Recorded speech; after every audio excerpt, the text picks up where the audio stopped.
तो आगे बढ़ाने से पहले मैं थोड़ा-सा इस पाठशाला के बारे में बताना चाहूँगी। गांधी जी की जो पाठशाला है, उनका संस्थापक एवं संरक्षक हमारे शिक्षक सुभाष गौतम सर हैं, जो कि अभी दिल्ली स्कूल ऑफ जर्नलिज्म में शिक्षक के रूप में कार्यरत हैं। इनके अथक प्रयास से ही आज इस पाठशाला से बहुत से विद्यार्थी लाभान्वित हो रहे हैं एवं यह पाठशाला आज जिस ऊंचाई तक पहुंची है, वह इन्हीं की मेहनत का फल है। गांधी जी की पाठशाला ये काफी सालों से ये तो चल रहा था। 2020 में हम दिल्ली स्कूल ऑफ जर्नलिज्म के छात्र छात्राएं इससे जुड़े। उसके बाद से ये कुछ अलग ढंग से, नए तरीकेवार ढंग से यह संचालित किया जा रहा है। इस साप्ताहिक पाठशाला में हर बार अलग-अलग अतिथि को कुछ विशेष विषय पर चर्चा करने के लिए आमंत्रित किया जाता रहा है। इस पाठशाला में अभी तक जो भी अतिथि आमंत्रित किए जा चुके हैं, उनमें से कुछ हैं विवेक मिश्रा जी, जो कि एक कहानीकार हैं, विजय गुज्जर जी, जो कि एक डॉक्टर हैं एम्स में, यूनुस खान जी, जो कि विविध भारती के जाने माने उद्घोषक हैं। इसके अलावा और भी बहुत से अतिथि हमारे इस पाठशाला में आ चुके हैं, पर सबका नाम लेना समय की कमी है, इसलिए संभव नहीं हो पाएगा। मैं प्रोफेसर डॉक्टर रमेश सिंह गौर जी का एक बार फिर से स्वागत करती हूँ और उनके लिए कहना चाहती हूँ, ईश्वर ने भी कीमती रतन गिनती के ही बनाए हैं। उन रत्नों में से सबसे कीमती आज हमारे बीच आए हैं। मैं चाहती हूँ अब कार्यक्रम को आगे बढ़ाया जाए। प्रोफेसर डॉक्टर रमेश सिंह गौर जी का परिचय देने के लिए मैं आमंत्रित करती हूँ राहुल मंडल जी को, जो कि दिल्ली स्कूल ऑफ जर्नलिज्म के द्वितीय वर्ष के छात्र हैं। राहुल मंडल जी।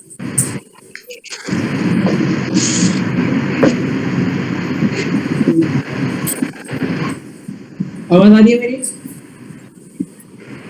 यस। ठीक है। नमस्कार, मैं राहुल मंडल, दिल्ली स्कूल ऑफ जर्नलिज्म के द्वितीय वर्ष का छात्र आप सभी का स्वागत करता हूँ गांधी जी की पाठशाला में। मैं आप सभी के सामने परिचय देना चाहूंगा इस सप्ताह के प्रोफेसर डॉक्टर रमेश सिंह गौर जी का, जो कि वर्तमान में इंदिरा गांधी राष्ट्रीय कला केंद्र, नई दिल्ली, संस्कृति मंत्रालय, भारत सरकार में लाइब्रेरी और इंफॉर्मेशन के डीन और डायरेक्टर और कला निधि डिवीजन के हेड है। अक्टूबर 2011 से जनवरी 2018 की अवधि के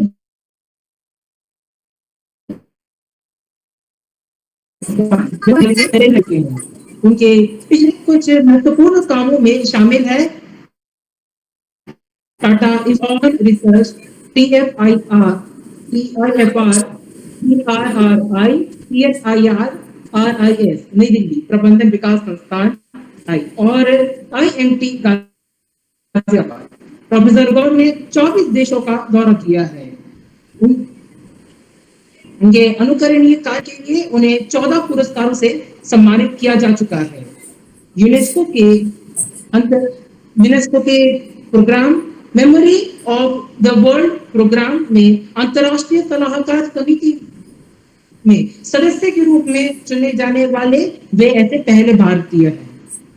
साथ ही दक्षिण कोरिया में international centre on documentary heritage ICD स्थापना के लिए जो विशेषज्ञ परामर्श समिति बनी है, उनके सदस्य भी हैं। वे इसी के साथ साथ वे कई अन्य महत्वपूर्ण राष्ट्रीय और अंतर्राष्ट्रीय प्रोफेशनल निकायों के सदस्य हैं। उनके महत्वपूर्ण जोड़ाव में शामिल है सदस्य शासन परिषद, इनफ्लेनेट, CSIR के लिए अनुसंधान परिषद RC के सदस्य, national institute of science communication and information resources NISCAIR नई दिल्ली, पूर्व में INSDOC के सदस्य, अंतर्राष्ट्रीय सलाहकार समिति डिजिटल यूंग हुआंग चाइना, उसमें भी वे सदस्य हुए हैं। NDLTD निदेशक मंडल और शहीद सुखदेव सिंह कॉलेज और बिजनेस स्टडीज दिल्ली विश्वविद्यालय के संचालन के लिए बनी बॉडी के सदस्य, UGC draft regulation committee of plagiarism regulation 2018 के सदस्य, ग्लोबल कल्चरल हेरिटेज पर विशेषज्ञ सदस्य, IFLA प्रोग्राम एडवाइजरी कमेटी और library federation of international association of international federation of library association, उस सबके भी सदस्य। अब मैं प्रोफेसर रमेश श्री गौर को आमंत्रित करना चाहूंगा कि आप अपने अनुभव और कुछ इस विषय से जुड़ी कुछ अपने कुछ विचार और अपने अनुभव हमारे साथ साझा करें। सर।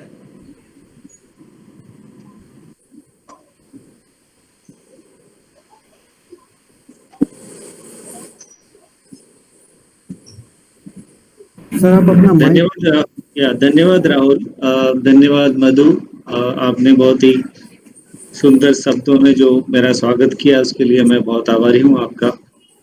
मैं आभारी हूँ डॉक्टर सुभाष गौतम जी का, जिन्होंने मुझे इस कार्यक्रम में जुड़ने के लिए आमंत्रण दिया और आज मैं आप सब लोगों के बीच में हूँ। मुझे बड़ी खुशी है कि राष्ट्रपिता महात्मा गांधी के नाम से जो गांधी जी की पाठशाला के नाम से कार्यक्रम आप लोग चला रहे हैं, ये बहुत ही सराहनीय है, क्योंकि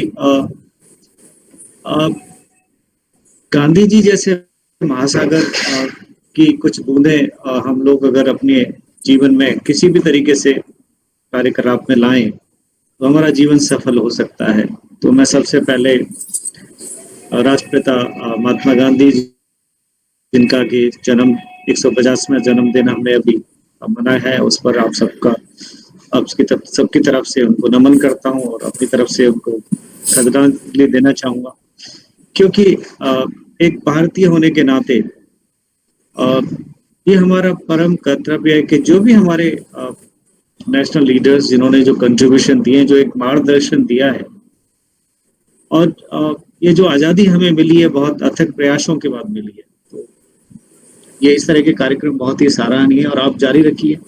और मैं भविष्य में वक्ता के रूप में नहीं, एक दर्शक के रूप में और किसी भी तरीके से जो भी मेरा कंट्रीब्यूशन हो पाएगा, मैं आप लोगों के साथ जुड़ा रहना चाहूँगा और कोशिश करूँगा कि मैं इसमें और तरीके से मैं अपना कोई योगदान दे सकूँ।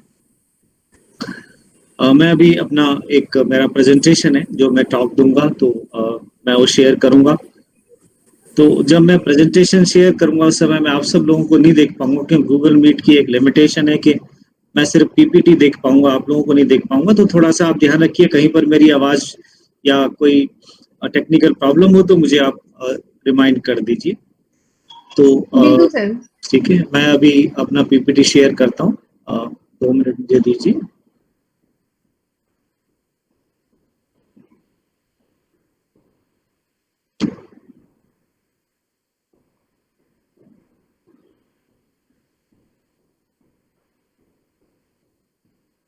आप सब लोग मेरा पीपीटी स्लाइड्स देख सकते हैं? Yes sir. Thank you. तो आज का जो subject, the topic which I am going to speak, role of education, libraries and culture in rural development for आत्मनिर्भर Bharat, the Gandhian perspective. Let me clear one thing कि I am not a Gandhian scholar. I have not done much research, और मैं भी एक गांधी जी का follower हूँ। उनका कोई मैं उनके बारे में किसी भी तरह का बहुत ज़्यादा रिसर्च या स्टडी मैंने नहीं की है। तो मेरे जो व्यूज़ हैं वो मेरे अपने ज़्यादा हैं। थोड़ा बहुत जो गांधी जी के बारे में मैं जानता हूँ, एक आध चीज़ें जानता हूँ, उसको मैंने थोड़ा इसमें कनेक्ट करने की कोशिश की। दूसरी चीज़, आज के देश जो हमारे वर्तमान प्रधानमंत्री हैं माननीय नरेंद्र मोदी जी, उनका एक जो विजन है, जो गांधी जी ने स्वदेशी आंदोलन या स्वदेशी मूवमेंट की बात की थी, उसी को एक नए तरीके से आत्मनिर्भर भारत की जो बात हमारे प्राइम मिनिस्टर कहते हैं, दोनों बातें एक ही हैं। स्वदेशी होना और आत्मनिर्भर होना एक दूसरे से काफी मिलता जुलता है। तो ये दोनों ही एक सालों के बाद महात्मा गांधी के एक विजन के बाद एक प्रधानमंत्री हमारे जीवन में आया, जिनका कि अपना एक विजन, जिनकी अपनी एक सोच भारत को एक नई ऊंचाइयों पर ले जाने की है। तीसरी बात मैं आप लोगों को कहना चाहूंगा कि मेरा ये जो प्रेजेंटेशन होगा इसमें काफी सारी चीजें इंग्लिश में होंगी, क्योंकि बहुत सारी टर्मिनोलॉजी और बहुत सारी चीजें, क्योंकि मैं आप लोग जितने अच्छे वक्ता हैं हिंदी में, मैं उतना अच्छा वक्ता नहीं हूँ, क्योंकि मैं साइंस का स्टूडेंट रहा हूँ और मेरा जो ज्यादातर इंटरनेशनल एक्सपोजर रहा है, तो मुझे ज्यादातर अंग्रेजी में ही बोलने का एक्सपीरियंस है। तो बहुत सारी हिंदी की अच्छी शब्दावली जो कि मैं नहीं कर पाऊंगा, तो मैं उसमें इंग्लिश में आप लोगों को बात करने की कोशिश करूंगा।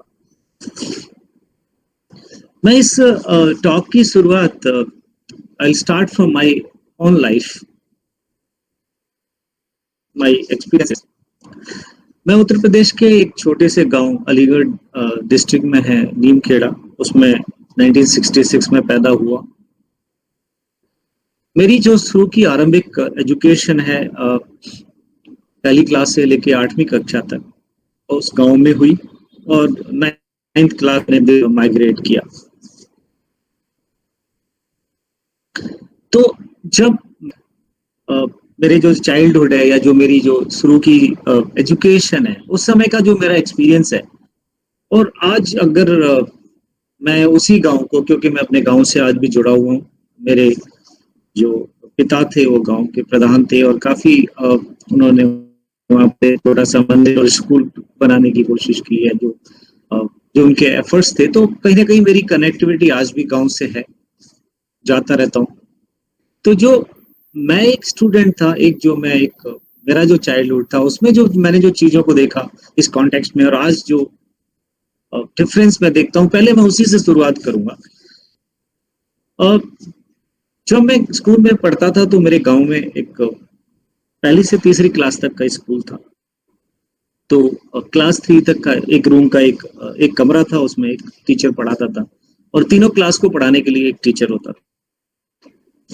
उसके बाद प्राइमरी एजुकेशन के लिए 4th-5वीं क्लास के लिए मुझे गांव से करीब 2 किलोमीटर दूर एक स्कूल में जाना पड़ा, और उसके बाद जो 8वीं क्लास मैंने पढ़ी वो करीब 4 किलोमीटर दूर का स्कूल था, जो कि पूरा का पूरा हिंदी मीडियम और अंग्रेजी शिक्षक, 6ठी क्लास से अंग्रेजी पढ़ाई जाना शुरू की जाती थी।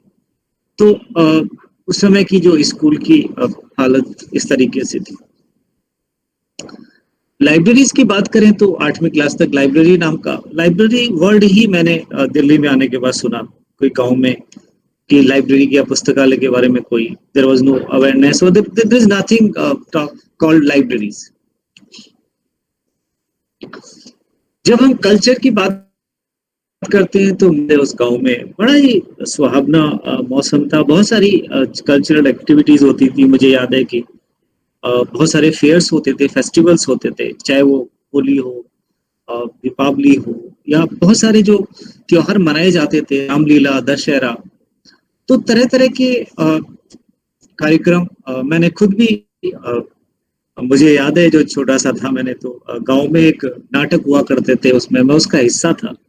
एक आला उदल के नाम से आप लोगों ने सुना होगा, तो मैं उसमें एक उदल का रोल प्ले करता था और छोटा सा था। तो एक लाइफ थी कल्चरली, वो बहुत रिच थी। मुझे याद है कि हर तरह के एंटरटेनमेंट थे, कभी कहीं पर कोई कंपटीशन हो रहा है, उसमें लोग बारहमासी और उस तरह की जो फोक म्यूजिक और फोक सॉन्ग की बात हम करते हैं, उस तरह के प्रोग्राम होते थे। चाहे वो होली के बाद बसंत में जो मेले लगते थे, वो तरह तरह की लाइफ स्टाइल थी। और रामलीला का मंचन तो खैर होता ही होता था, जो हमारे जीवन का एक हिस्सा था। बीच बीच में कई बार जो हम नौटंकी की बात करते हैं या स्वांग मंडली की बात करते हैं, इस तरीके से एंटरटेनमेंट के बहुत सारे साधन थे उस समय। और उस समय अगर मैं सोशल लाइफ की बात करूं, बड़ा कम्युनिटीज की बात करें, हम कास्ट की बात करें, हम डिफरेंट तरह के जो रिचुअल्स की बात करें, बहुत ही कॉर्डियल और एक अच्छा एटमॉस्फेयर था। सोसाइटी बहुत यूनाइटेड थी। ज्यादातर लोग गांव में ही रहते थे। इतना माइग्रेशन नहीं हुआ था उस समय। और जहां तक वुमेन सेफ्टी की बात करें, एक आध कोई इंसिडेंट को छोड़ के कोई ऐसा इंसिडेंट मेरी लाइफ में जो मैं गांव में रहा हूं, जो आज हम हाथरस कांड की बात करते हैं या फिर कहीं और जगह जगह हम लोग बात करते हैं, उस तरह की घटनाएं कभी मैंने देखने को नहीं मिली, कभी सुनने को नहीं मिली। और हर गांव में एक जो एक माहौल था वो ये था कि हर औरत को एक इज्जत की नजर से और हर किसी की एक रिस्पॉन्सिबिलिटी थी वुमेन सेफ्टी, और एक फ्रीडम थी। मुझे याद है कि जो गर्ल चाइल्ड थे हमारे साथ, कोएड एजुकेशन था। जो लड़कियां थी हमारे साथ पढ़ती थी, मेरी क्लासमेट काफी सारी लड़कियां थी, चाहे वो पहली क्लास से लेके 8वीं क्लास तक। तो किसी तरह का कोई भेदभाव या किसी तरह की कोई वो सब चीजें नहीं थी उस समय। जो मैं आपको जो 70s की बात कर रहा हूँ, अनटचेबिलिटी के बारे में बात करूँ, डेफिनेटली कास्टेजिज्म था। हमारे गांव में ज्यादातर ब्राह्मण कम्युनिटी थी और एक पार्ट था जो शेड्यूल कास्ट कम्युनिटी का था, लेकिन बड़े अच्छे रिलेशंस थे। मुझे याद है कि जो शेड्यूल कास्ट में जितने भी लोग थे, हम उनको वही संबोधन देते थे, उनको चाचा ताऊ या दादा दादी या जिस तरह के जो क्वेश्चंस होते हैं, जो हम अपनी ब्राह्मण से बिलोंग करता हूँ, तो मैं जो रेस्पेक्ट मैं अपनी कम्युनिटी के लोगों को देता था, वही रेस्पेक्ट मैं अपनी दूसरी कम्युनिटी के लोगों को देता था। बहुत सारे लोग जो हमारे खेतों में काम करते थे, हमारी जिंदगी का हिस्सा थे। जब हम खाना खाते थे गाँव में, जो खेतों पे, मुझे याद है हमारे परिवार के लोग, तो जो लोग काम करते थे, मजदूर हमारे साथ बैठ के खाना खाते थे। किसी तरह का भेदभाव उनके कास्ट के ऊपर या उनकी सोशल स्टेटस के ऊपर, इस तरह की चीजें मुझे देखने को नहीं मिली। जब पॉलिटिक्स की बात करें हम उस समय की, तो गांव में जो जैसे मेरे फादर प्रधान लगे, लेकिन वो किसी पॉलिटिकल पार्टी से एफिलिएटेड नहीं थे। वो किसी पार्टी के बेसिस पे इलेक्शन नहीं लड़े, वो एक इंडिविजुअल के बेसिस पे इलेक्शन लड़े। और उस समय पॉलिटिक्स पार्टी बेसिस पे नहीं होती थी। पंचायत जो होती थी या जो गांव प्रधान होता था, वो एक सिस्टम था कि आप जो आदमी बेस्ट है उसको इलेक्ट किया जाता था। करप्शन की बात करें, जहां तक मुझे याद, ना तो पंचायतों के पास ना उनके पास इस तरह के कोई साधन नहीं थे। ज्यादातर डिपेंडेंट उसके ऊपर रहते थे, जो गवर्नमेंट जो हाई लेवल पे, चाहे तहसीलदार या फिर डीएम और एसडीएम, उन्हीं के पास फाइनेंशियल पावर्स होती थी। तो जो करप्शन की बात, एक चीज जो उस समय भी माइंडसेट थे लोगों की, मुझे याद है मैं छोटा सा बच्चा था, जो बातें होती थी, जैसे कुछ लोग पहले आए, तो जो यहाँ से जाते थे, तो वो लोग कई बार मैं बच्चा था, सुनता था कि मेरी तनख्वाह इतनी है और इतनी ऊपर की कमाई है। तो गांव में जो ये जो करप्शन की जो डेफिनेशन है, बड़ी स्ट्रेंज, क्योंकि लोग बड़े प्राउडली बोलते थे कि मेरी ऊपर की कमाई इतनी है, और गांव वाले उस चीज को एक सोशल उसका हिस्सा मानने लगे। और समझते थे कि जो ऊपर की कमाई है ये बुरी चीज नहीं है। ये इस तरह की सोच मैंने वहां पर अपने बचपन में देखी। जो डेवलपमेंट की बात करें, गांव से कनेक्टिविटी में सड़कें नहीं थी। मुझे याद है मेन रोड पे आने के लिए करीब 5 किलोमीटर पैदल चलना होता था, और वो गांव के खेतों में होके आना पड़ता था। कोई सड़क नहीं थी, एक कच्ची सी सड़क थी, उसमें ज्यादा से ज्यादा बैलगाड़ी या कुछ जा सकता था।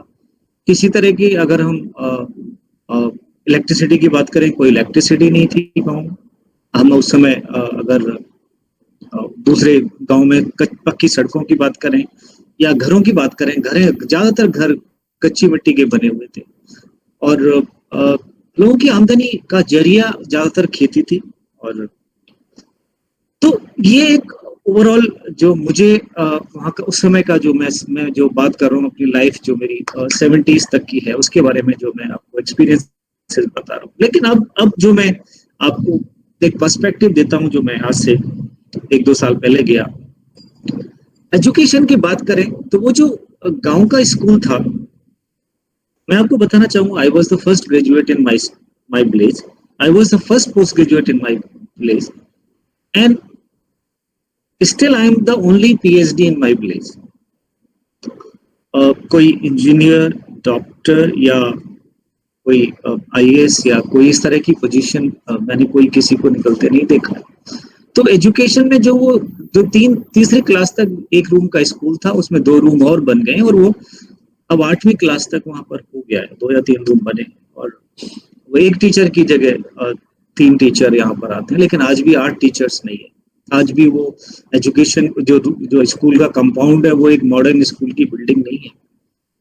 हाँ, एक चीज जो मिड डे मील के रूप में खाना दिए जाने लगा, वो एक एडिशन हो गया। लेकिन एक और बदलाव है एजुकेशन में जो बहुत ही जिसको तो मैं बिल्कुल सही नहीं मानता, वो बदलाव है कि वहां पर आसपास बहुत सारे प्राइवेट स्कूल खुल गए। जो अमीर लोग हैं तो उन्होंने अपने प्राइवेट स्कूल खोल लिए, बसें चला दी जो गांव से बच्चों को लेके, और थोड़ा बहुत इंग्लिश मीडियम के नाम पर उन स्कूलों की दुकानें चलनी शुरू हो गई। तो आज के डेट में स्टेटस है कि जो थोड़ा सा अच्छा पैसे वाला है उसके बच्चे कहीं शहरों में बोर्डिंग स्कूल में पढ़ते हैं, जो मीडियम क्लास में है उसके बच्चे वो प्राइवेट स्कूल जो खुल गए हैं, जो इंग्लिश मीडियम की बात करते हैं उसमें पढ़ते हैं। और जो गांव का जो स्कूल है जिसमें कि पहले हम सब एक साथ पढ़ते थे, चाहे वो अमीर हो या गरीब हो, आज एक डिवीजन हो गया सोसाइटी में एजुकेशन के नाम पे कि सबसे पुअर जो अफोर्ड नहीं कर सकते वो उनके बच्चे गवर्नमेंट स्कूल में जाते हैं। और वो अकाउंटेबिलिटी की बात करें, जो टीचर हमारे जमाने में पढ़ाता था उसका पूरा का पूरा टाइम जो कमिटेड होता था, आज वो सिनेरियो डिटेरियोरेट हो गया है। तो मेरा एक्सपीरियंस ये कहता है कि जो एजुकेशन मैंने आज से 50 साल पहले अपने गांव में देखी थी उसमें और डिटेरियोरेशन हुआ है, कोई इम्प्रूवमेंट नहीं हुआ। लाइब्रेरीज की बात करें तो लाइब्रेरीज ना तो 50 साल पहले थी गांव में और ना आज 50 साल के बाद भी हैं। हम कल्चर की बात करें तो बहुत डिटेरियोरेशन हुआ है। जो फेयर एंड फेस्टिवल्स की मैं बात कर रहा हूँ वो धीरे धीरे खत्म होते जा रहे हैं। जो मैं सिंगिंग कंपटीशन की बात करता हूँ वो सब खत्म हो गया है। जो बच्चों के में जो हम लोग एक छोटा सा एक नाटक ग्रुप बना के जो नाटक करते थे वो सब खत्म हो गया। बहुत सारी जो कल्चरल एक्टिविटीज मेरे टाइम में थी वो फर्दर खत्म होती चली जा रही है। कोई उसके लिए उस कल्चर को प्रिजर्व करने के लिए या किसी तरीके से उसको प्रमोट करने के लिए कोई किसी तरह की प्लान, पॉलिसी, प्रोग्राम कुछ नहीं है। सोशल लाइफ बहुत बड़ा डिवीजन आ गया है, अब ग्रुपिज्म हो गया है, कास्ट के बेसिस पे, रिलीजन के बेसिस पे, जो पहले नहीं था। अब जो एक बिटरनेस आ गई है जो 2 ग्रुपों में, जो कि वो सोशल लाइफ मैंने नहीं देखी मेरे बचपन में। आज मैं देखता हूँ तो ये जो हमारे जो पॉलिटिक्स रही है, जो कास्ट के नाम पर, रिलीजन के नाम पर, उस पॉलिटिक्स ने वो सोशल लाइफ को एकदम से डिवाइड कर दिया है। अब कास्ट ग्रुप है, अब रिलीजन ग्रुप है, जो कि बहुत सही नहीं है हमारी सोसाइटी के लिए। वुमेन सेफ्टी की बात करें तो बहुत सारे केसेस, बहुत सारी इनसिक्योरिटी मैंने कभी नहीं देखा जो मैं गांव में था कि किसी तरह का कोई स्मोकिंग या किसी तरह की इस तरह की जो विस्की और वाइन। अब गांव में वाइन का इस्तेमाल होने लगा, विस्की का इस्तेमाल होने लगा, जो दारू का इस्तेमाल जो हम बात करते हैं वो पहले कभी नहीं था। जो मेरा चाइल्डहुड था, एक नई जो बीमारी हम लोगों के सामने बात आई। अनटचेबिलिटी की बात करें, अनटचेबिलिटी उस समय भी थी और आज भी है। उसमें वो जो सोच है कुछ लोगों की बदली है, कुछ की नहीं बदली है। एक बहुत बड़ा बदलाव नहीं हुआ लेकिन कुछ बदलाव हुआ है। हम पॉलिटिक्स की बात करें, अब तो पॉलिटिक्स एक बिजनेस बन चुका है। अब जो पार्टी के नाम पर इलेक्शंस होते हैं उसमें तरह तरह के बहुत सारे जो पॉलिटिकल डर्टीनेस है वो गांव में पहुंच चुकी है। करप्शन की बात करें तो अब जो जिस तरीके से पंचायत राज को ऑटोनोमस बनाने की डायरेक्शन में जो काम हुआ है, नरेगा में जो काम हुआ है, उसने एक करप्शन की और एक सीमा गांव में बढ़ा दी है। उसको हमने कंट्रोल करने की कोई साधन नहीं देखे। रूरल डेवलपमेंट की अगर मैं बात करूं तो ठीक है, आज गांव तक सड़क पहुंच गई है, आज इलेक्ट्रिसिटी पहुंच गई है, घरों में टीवी लग गए हैं, लेकिन कोई इंडस्ट्री आज भी नहीं है, कोई हॉस्पिटल आज भी नहीं है, कोई और किसी तरह की मॉडर्न फैसिलिटीज आज भी नहीं है। आज भी वहां पर कोई टीचर आके रहना नहीं चाहता, पढ़ाना नहीं चाहता। आज भी कोई डॉक्टर आके वहां प्रैक्टिस नहीं करना चाहता। अगर आज भी कोई MBBS डॉक्टर को आपको दिखाना है तो आपको 10-15 किलोमीटर जाना पड़ेगा। तो ये मेरी जो मेरी अपनी लाइफ है, जो मेरा पर्सनल एक्सपीरियंसेस है, that is the something which I want to start with. Now you can understand कि what is the situation. मैं ये नहीं कहता कि हर हिंदुस्तान का गांव जो मेरा गांव है उसकी तरह से है, लेकिन मैं ये मान के चल रहा हूँ कि majority of the villages in the north heartland, Hindi heartland, are like that only. So this is the current situation where we are. But when we talk about a development plan for rural India, like we have number of schemes by the present government as well as earlier governments. But actually, when we talk about a plan for rural India, what should be the vision? What should be the kind of understanding? What are the issues we need to look into that? So the first thing is that we need to understand still majority of India lives in villages. And our Prime Minister is very, very clear on this mandate, and he says also that, and even same was the words of Mahatma Gandhi, that India cannot develop without developing our rural population, our rural masses.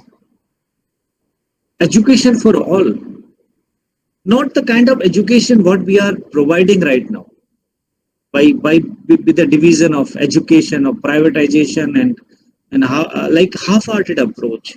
So some people are benefiting, but some are not benefiting. See, more than daily meal, they need good education. They need good education infrastructure. Without libraries, no education possible, no research possible, no industry possible. Without libraries, we cannot preserve our culture. And equality for all. I think we need to fight with this division in the society in the name of caste, in the name of various kind of religions and social. So and the most important thing is the need of sex education. As a child, I know how much unawareness, how much uninformation about sex education. In this public platform, I cannot share my views and experiences. The kind of dirtiness in the minds and the unawareness among those childs lives in the rural areas. They are totally unaware of various issues regarding the sex education. And that is that proper unawareness, and then the kind of like suddenly they have been exposed to the media through television and the mobile phones, and they are seeing something which they are not well aware of it. So there is an urgent need of properly keeping aware, and many of the crimes, you call it rape or gang rape or something, it is something largely depend upon due to this kind of unawareness and uneducation about the various kind of issues related to the sex education.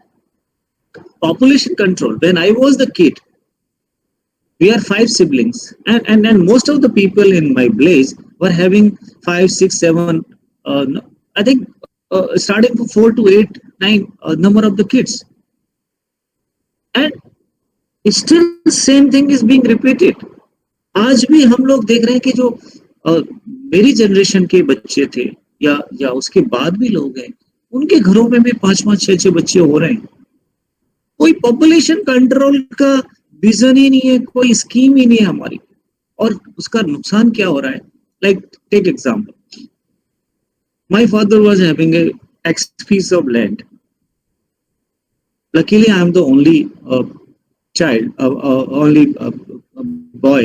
So I got the entire land in my name. But in my own family, there was my uncle who's having 5 boys, and when his land was divided, it becomes just a small piece of land, and now they cannot survive. They cannot live happily on that particular piece of land. So that leads to migration, because they don't have an opportunity to work. They cannot survive on that small piece of land. Earlier, those who were the farmers, they become now laborers. So we have converted, because of this overpopulation, we have converted, and we have been forced to convert many farmers into laborers. and they've been working in living in juggi clusters and various kind of uh, uh, places. So that is something I think very important to look into that. Now, when we talk about preservation of local languages and dialects, I think this is something badly damaged. Badly, give you an example.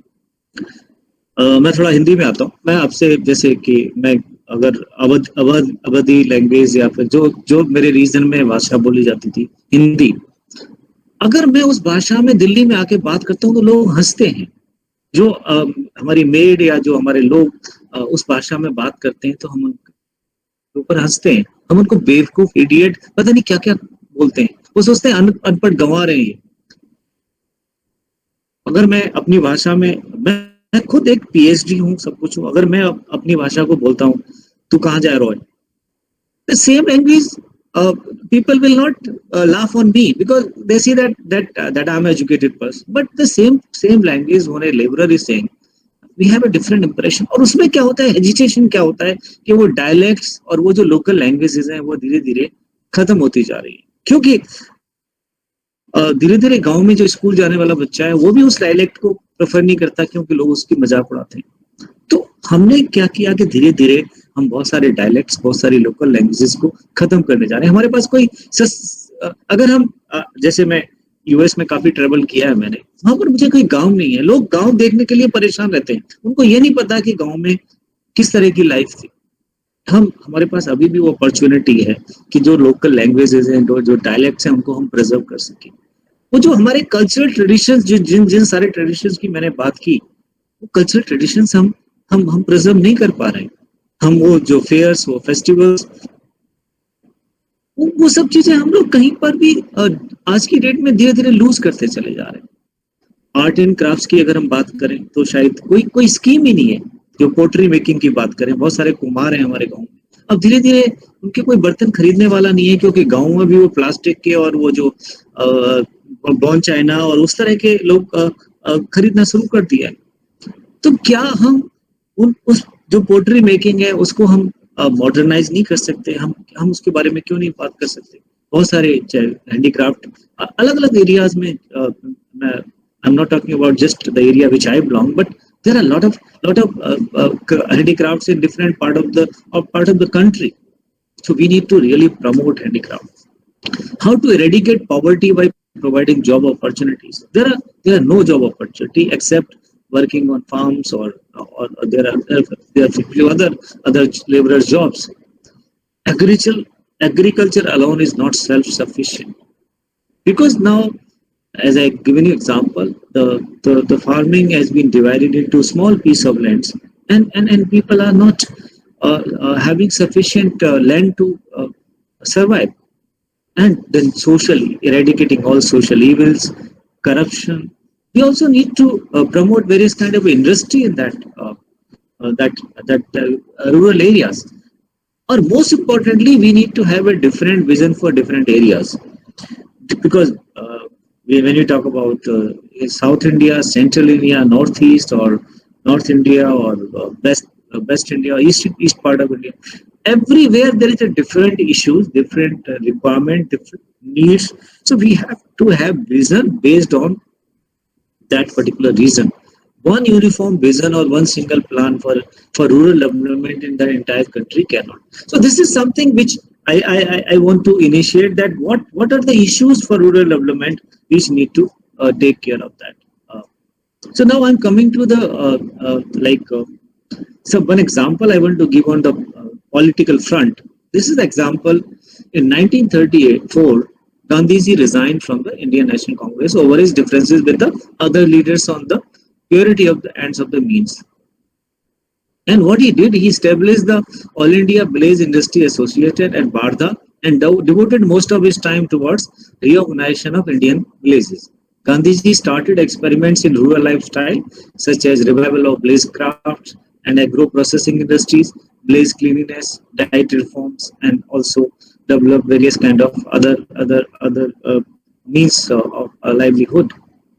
He also trained many workers in rural reconstruction, such as Neera from palm tree, jaggery, etc., and in dairy leather work, poetry, oil processing, beekeeping. There are a number of like rural job opportunities were started, and he himself uh, went there. He interacted with the people. Now, tell me, what is the current generation of politicians? If MLA who has spent life in the village, when he appointed MLA, he never liked to live in that village. He either shifted to the state capital or he loved to go to the nearest developed city. Similarly, member of parliament or all the political leadership. So nobody want to live in the village. So what motivation we need from Gandhiji is, I think these political leadership need to be motivated, because if they don't live with the people, they will not understand their problem. They will also not come out with the solutions, because once until or you feel the issues, you cannot come out with the right solution for that. And now I have tried to talk about three issues in this particular lecture. Let's start with role of education in rural development. An education system in rural communities has the opportunity to build capacity and knowledge in the rural populace, helping them to make informed decisions about their farms and to innovate. In agriculture affairs, education also exposes the masses to information and help prevent the misinterpretation of information. Information is the key. And education and information are the backbone of any society. Dr. Sarvepalli Radhakrishnan, our former president, said the aim of education is not the acquisition of information only, although important, or acquisition of technical skills, though essential in modern society, but the development of the bent of mind, that attitude of reason, that spirit of democracy, which will make responsible citizen.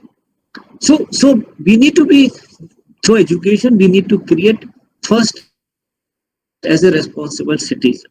Before creating a good doctor or good engineer, we need to create, education is a means to create a good human being, a good citizen, a responsible citizen, who should not talk about just their rights. They should also talk about their duties, their responsibilities, and that is the need. And how to improve education in rural areas? The most important thing is that most of our rural masses are not having means of sufficient means of earning. So what they need free education, and that free education should be quality education. I'm talking about the free quality education, not the kind of current education system where child meal is given. We have done this, we have done that, but that is not creating a good citizen or good doctor or good engineer. We need more schools. That is true. We need more schools, and I think for that, most of these business houses now they have started opening schools in metros and other places to earn. They also need to encourage to do some kind of social charity, some kind of under social responsibility. They should open some good schools in the remote areas also. Like, okay, best students from these, but we need more schools, and government alone cannot do it. And most important is the quality infrastructure in the schools. We are in digital age. We are in internet society. No school can function now without the internet. You need smart classroom. You need good infrastructure, toilets, and this is the vision of our Prime Minister. Earlier, there was no toilets in the schools. So this is infrastructure is very important. Qualified teacher. What is happening? Most of these schools in the rural areas are without qualified teacher, and you might have seen there are a lot of stories where a teacher appointed in a village area has hired somebody else in his name. The person is getting salary, and he has appointed some person living in that area and paying some less salary to that person, and that person is teaching in place of him. ये बहुत सारे cases आप लोगों ने सुने होंगे, TV पे भी आते हैं और स्ट्रिंग ऑपरेशंस में भी आते हैं. तो क्योंकि होता क्या है कि कोई भी अच्छा पढ़ा लिखा क्वालिफाइड टीचर गांव में नहीं रहना चाहता. क्योंकि बेसिक फैसिलिटीज नहीं है। कोई भी आपने केस सुना होगा, गवर्नमेंट ने मैंडेटरी किया कि हर एमबीबीएस को जाके रूरल इंटर्नशिप करनी होगी, लेकिन बहुत सारे लोग तरह तरह के तरीके निकालते हैं कि हमें गांव में ना जाना पड़े। तो एक चीज जो सबसे इम्पोर्टेंट है, कहीं ना कहीं हमारी सोसाइटी में, चाहे वो रूरल हो या अर्बन हो, कहीं ना कहीं हम एक अच्छे सिटीजन नहीं, एक वो चैरिटी की फीलिंग, एक भावना, एक इंसानियत की भावना हम पैदा नहीं कर पा रहे कि अगर मुझे गांव में भेजा जा रहा है मेडिकल इंटर्नशिप के लिए, I should feel proud as a doctor, as a prospective doctor. I should feel proud that I have been asked to work in those remote areas. I have been given opportunity to serve those who are unreachable, those who don't have means of good medical facility. Similarly, when a teacher is appointed, he should feel proud that I have been given in God's grace, I have been given opportunity to work with those people, and if I am able to bring out some good prospects from those rural people, I can be a good citizen. I can do so. That kind of so we don't have qualified teachers, and that is the reason we are not getting quality education. Also, those who have been appointed, they are enjoying salary. There's a lot of political nexus and the corruption in that. So I think that is the big problem in these areas. We are not teaching mother tongues or mother languages. We should. See, there is no harm in learning 2-3 languages. It is not very difficult. If your kids start learning 2-3 languages, we can have Hindi, our local language, and also English. What is the harm in having 2-3 languages? It is not difficult, because if a child is, I know people who know 10 languages, 12 languages, 13 languages. So we need to come out with a model where we should also teach English. I am a strong supporter of English language teaching in schools in rural areas, because many people talk about we should only teach in our mother tongue. We are talking about globalization. We don't have enough opportunities. So why only the people living in the urban areas get all the positions of IAS and civil services and doctors and engineer and also MBAs, and they are going abroad? Why people from those young minds, they also deserve good education? So why we are not focusing? So I always propose that if you have to think of development of rural masses, and we have to think of multi-language formula, we should not just focus okay, people in Telugu, Telangana is just being taught in Telugu. What happened when they go for an appointment in any other places other than Telangana? They will not get opportunity to face, because they don't understand the international language and the other languages. We need to bring innovative teaching methods. We need to, like in this current corona situation, when we talk about online education, using various kind of online learning tools, who are the most sufferer in this pandemic? The rural areas are the most sufferer, because they don't have gadgets, they don't have, neither teachers are well versed with the technology, nor they have gadgets. In the houses, there is no means of electricity. What talk about you talk about online education? So I think we need to create multi-purpose centers where, so in such a situation, we can have online education. Some innovative teaching methodology has to be, and computer literacy is must, because nowadays so much information is available in internet. How to think of using those lessons. So when we talk about education in rural areas, I think we need to have a model, and that model should be replicated, and it can be only possible when there is a willingness of the society, there is a willingness of the corporate world, there is a willingness of the government. We have to come out together. We have to fulfill our roles and responsibilities. Like those people who retired after 60 from the IITs or from the various kind of government offices, who are qualified people, they should volunteer themselves and say, yes, I want to go. Like after retirement, I should go to the villages and I should teach them. I should share my knowledge, my experiences. to those masses. So only then a good education is possible. Now, I'm coming to the next part of the issue, which is libraries. Libraries have multiple roles. Libraries are important for every society. You start with our ancient education system. You talk about Nalanda, or you talk about Takshashila, or you talk about our ancient Gurukul system. Without libraries, resources, no education, no research, no awareness, nothing is possible. So libraries are source of information. Libraries are the very important tool for education. Without libraries, there is no possibilities. Libraries are also a tool for creating self-sustaining society. Libraries help in creating conviction, in connecting people, in making people, enhancing their creativity, innovations. They are a very good source of consumer health information provisions. It also helps in adult education, where somebody is not able to have education because of certain reasons. And they are a big source of government information and data, government policies. Now, how to innovate our agriculture, how to do farming, which crop we should go for it. All these agricultural information is also comes to the library. So there are a lot of modern databases. There's a large amount of internet sources.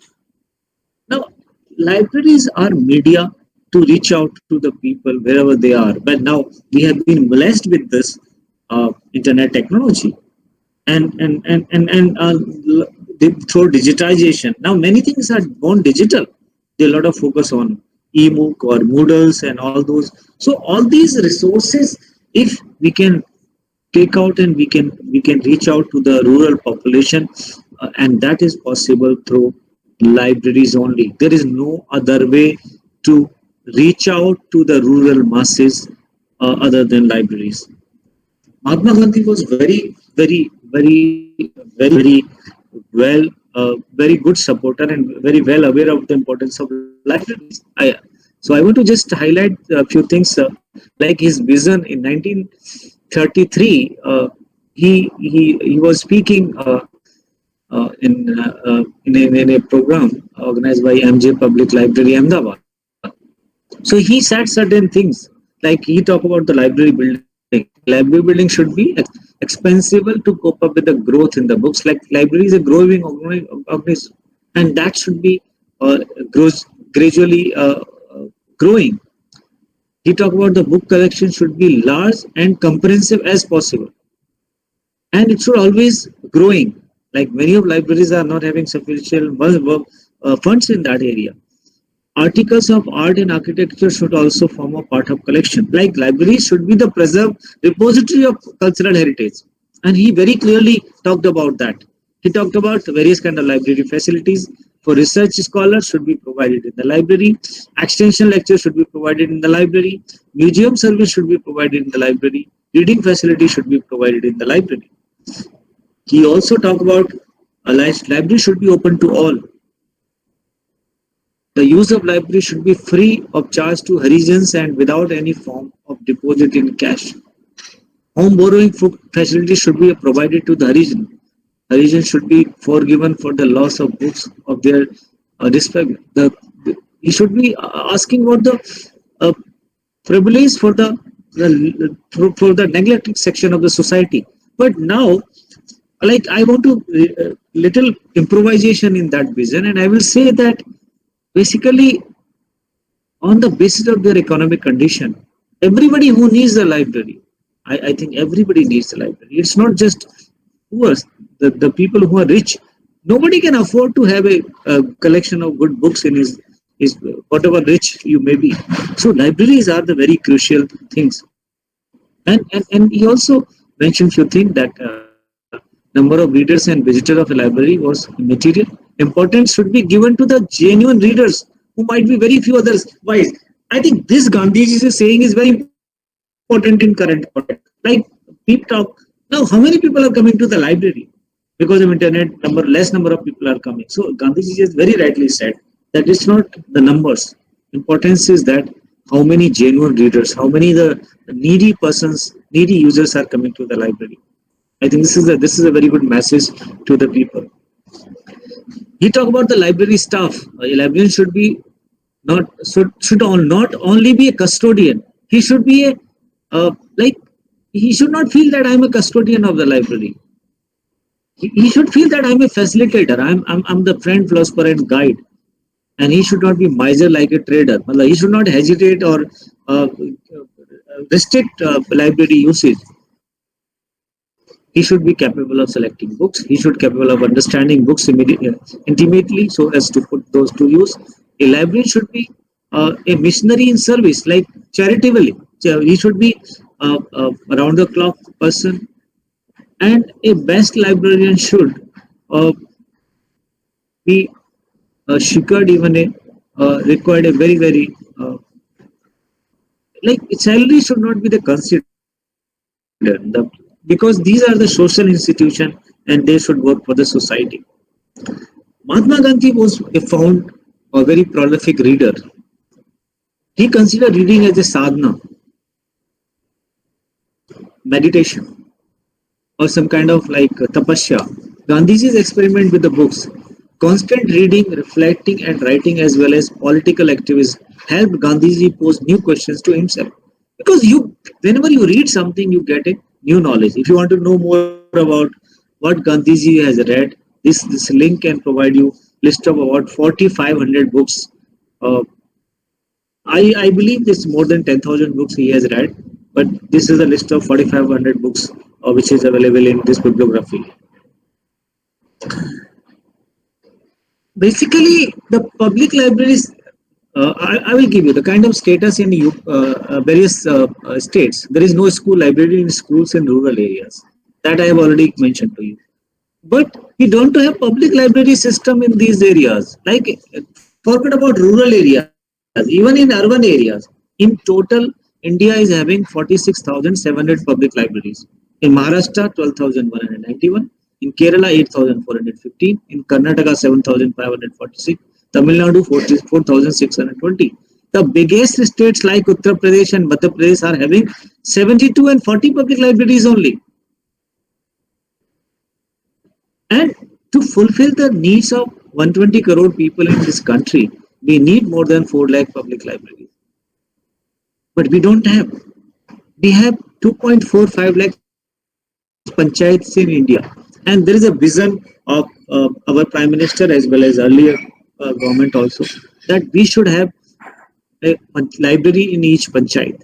And even in 73rd Amendment to Indian Constitution, Article 40, item number 20, clearly recommends library in each panchayat. But have we done it? No, we don't have it. So there's a need to have a library. Actually, even now people need to understand the current vision of library. People are still very uneducated, illiterate about library, modern library concept. They feel having few books in a room is the library. That is not in the current modern library system. Modern library system is something which you need to have a multi-purpose library information center in these areas, in each panchayat. Like it should be catered to the need of at least 100 to 500 people at a time, according to the size of the village. And that information center is to create awareness about various government policies, programs, various situations like corona pandemic and other relevant information. A training facility to organize awareness and various literacy programs such as digital literacy, family planning and other relevant areas. Online document delivery or offline document delivery system, ration card, Aadhaar card and other. Basically what modern library information system I am talking about is something which can cater all the information needs of the I'm talking in addition to the school library or college library or university library. Whatever academic libraries are required in that region, that should be separately created. But in addition to that, every panchayat should have a public library, and that public library should be a multi-purpose library information center. And this should also organize various kind of career counseling sessions, exhibition on various social issues, such family planning, and This center should also preserve various kind of cultural heritage, the art, cultural traditions. It should do documentation of various fairs and festivals. So this is something. What I'm talking is a multi-purpose library information center which should cater the need of the current users as well as like in a village the old age people. They can go there. They can have some kind of light reading. They can have some document in the local languages or also the newspapers and other facilities and a professionally qualified librarian is must. Many time like we have a mindset. Take example, I remember in one of the state there was a schooler. There's a circular, sorry, that libraries will be looked after by the uh, physical education teachers. What is this nonsense? They don't understand the concept of the libraries. Those administrators, those bureaus, those policy makers, they need to be educated about the importance of library. And many times, like when I was a kid, I don't know what is JE, what is the IITs or what is the IS or what is various kind of government or professional competitive examination. I don't know anything about it. I and I came to know about this when I was in school in Delhi. So if I wish if I am aware of preparing for IIT JEE in the beginning, I could have planned in a better manner. I could have been done medical science or something different profession. I'm not saying that I'm in a less important profession, but I'm saying that I don't know about the opportunities. And this is the case, still is the case with the most of the people in the country, the rural masses in the country. What steps to be taken? Immediately, we need to have a library, modern library in each panchayat and every school in the rural area. And also, if we have to have it, I think we need big restructuring at government level. Currently, libraries and education are the state subject. So what is happening? Neither center is very concerned about that, not state is concerned about it.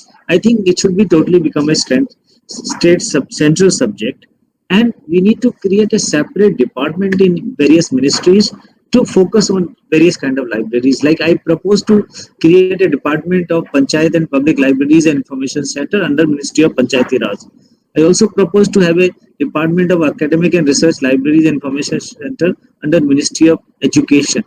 I also need to have a department of urban public libraries.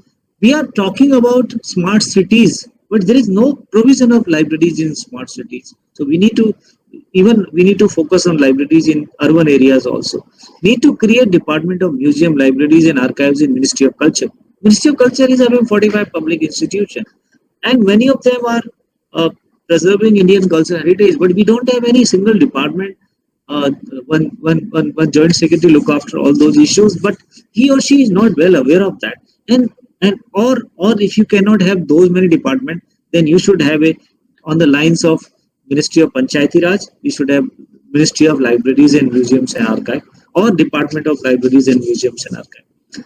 I know I am very ambitious on this plan. No, I am not. I am the realistic.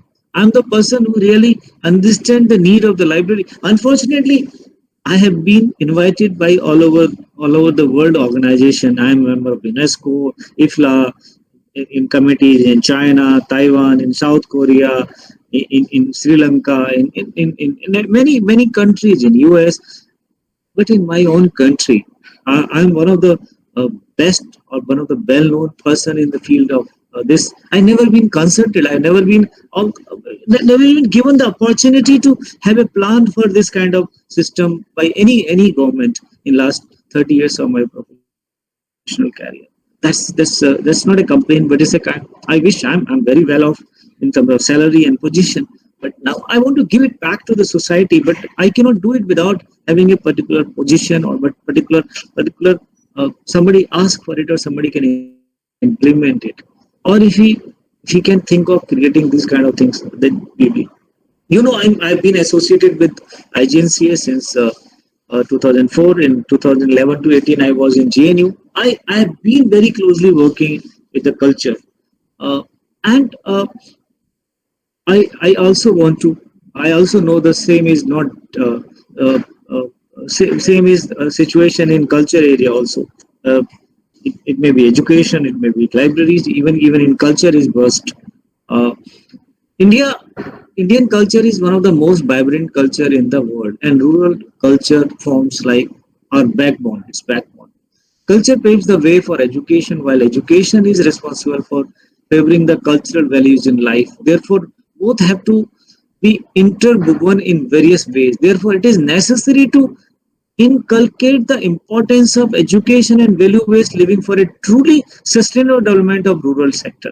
I think this is something uh, I have taken from Mahatma Gandhi's website, and and this must be I'm not sure it's Mahatma Gandhi's quote or it is somebody's quote, but there on Mahatma Gandhi's site. And another culture, as a matter of fact, keep adjusting to the times without losing much of their original flavor. Take for example, like Deepavali, which is a festival of lights. We used to lighten those diyas of uh, and now we have different kind of modern lighting system, crackers and different kind of things. So there is no harm in modernization, in improvising on the tradition, but the spirit of the festival, the importance of the festival, importance of the cultural tradition should not be underlined. We should continue to do it in a modern way. There is no harm in improvising or improvisation. It's not bad. See, this Mahatma Gandhi is very clearly said, a nation's culture resides in the heart and soul of the people. So, what we need to focus? We need to focus on our preservation of our ancient culture. We need to preserve cultural heritage, manuscripts, and other art and craft. We need to preserve our cultural heritage. We need to keep alive our fairs and festivals. We need to preserve our languages, various kind of folklore, social values, and ethics. Because there's so much to learn from our culture, but unfortunately, we are not having. We have some small examples, some initiative, but we don't have very concrete plan to focus on this area. So what we need, basically, we need to like support in creation, promotion, marketing, arts and craft. There are a number of areas like by using modern technology, we can take out our weaving, our textile, our modern art to the international arena, and that kind of training is required for the art and craftsmen. We need to properly document it through video documentation or photo documentation. We need to preserve those forms. We need to disseminate. Like when we talk about Ramayana, Mahabharata, and we have enough number of epics. How to create like various kind of animated videos or so make it interesting. Visuals are always attracted by the younger generation. How to educate values and cultural things to our population. That's very important to understand. How to really focus on. I will give you one example, like how we should do it. I'm just finishing my talk with this particular example, like how important it is to preserve or document our cultural heritage. I know that we have a lot of healers all over India. There are various kind of healers who do various kind of alternative medical practices. So this was a small project I have undertaken at IGNCA with the help of Dr. Sunita Reddy of Anthropos Foundation. So we do some kind of documentation of folk and travel healing practices in select 3 states of Northeast India. So like under this project, we are going to those areas. We are identifying those who are the healers and how they are doing healing practices. What are the social and anthropological issues concerning healing practices? What are the kind of medicine they are giving? How they are practicing? And most of these things, these are individual driven healing practices. A person gone, the practice gone, because there is no formal training or education. So what we need, there are 2 important things in this healing practices. One is we need to interconnect with our modern medical sciences, because there are many things which are not possible to modern medical sciences. And if you put these healing practices we can very well connect these healing practices. And another important thing is give recognition to these healers. Like in this Sikkim, there is a vast land which various kind of ethnic communities are involved in various kind of healing practices. Like this is a pluralist folk healers, Dahami, Jakris, Bendona, Poma in Nepali, and when they do this kind of healing practices, uh, many of the people are benefiting from that healing practice. I have personally seen those healing practices in these areas. Like this is a nerve healers. There is a bone healers. There is a person sees the herbal healer and treat all minor and even chronic diseases natural through natural and herbal medicines.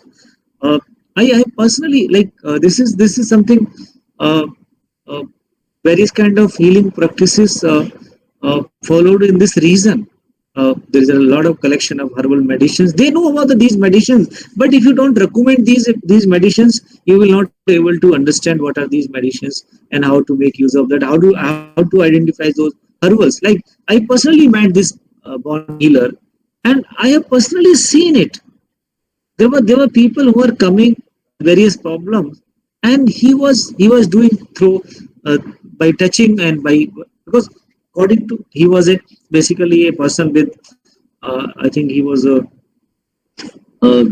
person with this gym, and he used to do he started like practicing this bone healing, and he's treating everything through bone. He understands that our all bones are interconnected, and so now this is a very valuable practices we need to document.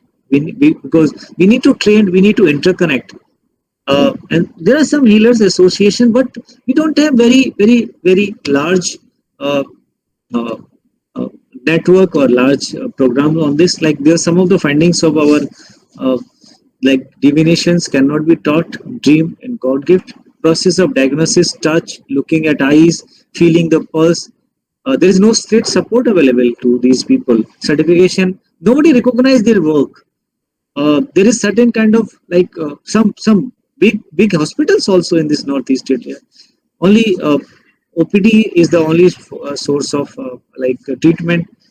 They have some have medicinal gardens, and these practices are not fully utilized, underutilized, and like we call it Ved, Neem, we will call Hakim or whatever designation we call them. See, basically these are the people who are doing through self motivation. They charge very nominal fee, and these things are coming from the family to family, from one person to another person. So these kind of practices need to be documented. They need to be given certain kind of certification. So what is required in this area? Like we recommended, we are coming out with a publication on this area. Like we need a good website to promote it. So use of technology in promoting these kind of cultural traditions or healing practices is very important. So dedicated website, blogs. We need advocacy at government level to give them recognition, protection. Like many times these people have been labeled as a witchcraft or something. So we need to protect them, all those kind of things. We need coordinative efforts of central agencies and local agencies. And we need to come out with more research on these areas. We also need to publicize and promote these things. So coming to the close of this particular lecture, I say education and culture are very important for any society, and libraries are backbone of these two, culture and education. Without libraries, no culture can be preserved for the future. Like today we have more than 60 lakhs manuscripts. How we preserve? We preserve it because of libraries only. So libraries need to be strengthened for good education and quality education, and also for promoting and preserving our culture. Rural development is impossible without these three areas. If you cannot think of these three areas, no country can progress, no society can progress. So I wish I have given you some kind of information. These are the scattered thought. I'm not very well prepared for this kind of presentation. I thought let me share my views. I'm very passionate about this subject because being a person from rural background, a person who was born in a village, I have a pain, I have desire to understand and do something for these people. And these were my thought, and I'm coming to the platform. If you have any questions or any kind of comments or suggestion, I'll be happy to answer. And thank you very much for very patient listen. I hope I'm able to share you some new information. Thank you very much. Dr. Ramesh, this is Prasad. Yeah, With please. yeah. So with the approval of requesting the organizers to give me a few minutes to share my experience, like what I'm working with Dr. Ramesh, so that it will give a dimension that how much he is living to the points that he has referred to at the various stages of his like in the last probably his exposition on this particular topic. Can I go in a few minutes? Suhas, can you Thank go? you. Yeah. Thank you. Thank you, sir. Thank you so much. Okay. ये जिस किसी के प्रश्न हो वो एक एक करके अपना माइक ऑन करके पूछ लें प्लीज. अभी रामकृष्ण कुछ कहना चाहते हैं. I think you continue what you want to say. Yeah. Okay. Sure. Thank you. Yeah. So it is. Ji Ramakrishna ji. Okay. Sure. Thank you so much.